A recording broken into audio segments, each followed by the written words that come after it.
Oke, saya Valeria Oktaviani. Saya dari kelompok 7 yang nanti kami akan mempresentasikan tentang mengukur dan mengendalikan aset yang digunakan. Nah, anggota kami yaitu Restu Fadila Putri, Valeria Oktaviani, dan Vira Afrian. Nah, saya akan melanjutkan presentasi dari teman saya yang sebelumnya, yaitu tentang mengukur piutang dagang. Basis nilai, harga jual atau cost barang terjual.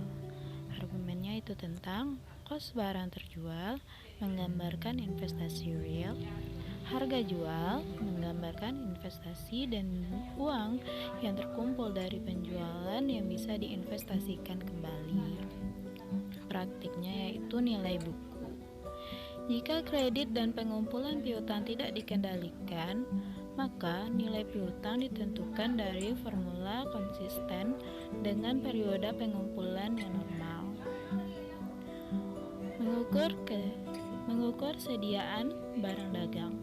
Catatannya yaitu nilai akhir periode atau rata-rata intra periode, yaitu LIFO versus FIFO versus cost standar atau rata-rata. WIP didanai dari pembayaran di muka, maka dikurang dari nilai sediaan kotor atau diakui sebagai hutang. Alasannya itu pengurangan hutang dagang yaitu menggambarkan pendanaan yang tidak memiliki cost. Mengukur modal kerja secara umum. Extreme One mengikutkan semua aset lancar ke dalam basis investasi tanpa meniadakan kewajiban lancar. Jika BU tidak bisa menguasai A atau B atau hutang lancar lain, namun akan mempertinggi nilai modal karena hutang lancar tidak memiliki biaya bunga. Extreme 2, semua HL dikurangkan dari aset lancar. Ukuran yang lebih baik, tapi manajer dipaksa bertanggung jawab terhadap hutang lancar yang tidak bisa dikendalikan oleh manajer. Di sini ada contoh dari mengukur PPA akuisisi aset baru. Nah, silakan dilihat. Nah, BU yang memiliki aset yang berusia tua yang telah disusutkan sepenuhnya akan cenderung melaporkan nilai EVA yang lebih tinggi dibandingkan dengan unit yang memiliki aset yang lebih baru. Jika aset yang bisa disusutkan dimasukkan ke dalam basis investasi sebesar nilai buku, profitabilitas salah saji. Manajer tidak termotivasi untuk melakukan akuisisi yang benar. Penggunaan NB Kotor sebagai basis investasi bisa meniadakan fluktuasi EVA dan ROI. EVA terlihat lebih rendah dan ROI juga terlihat lebih rendah.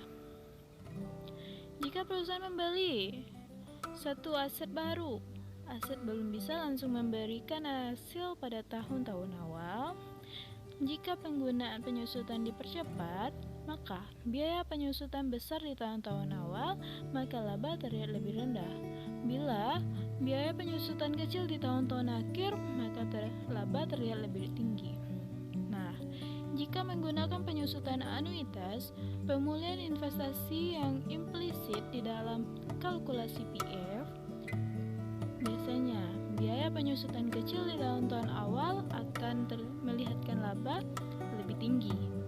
Namun, bila biaya penyusutan besar di tahun-tahun akhir, maka akan terlihat laba lebih rendah.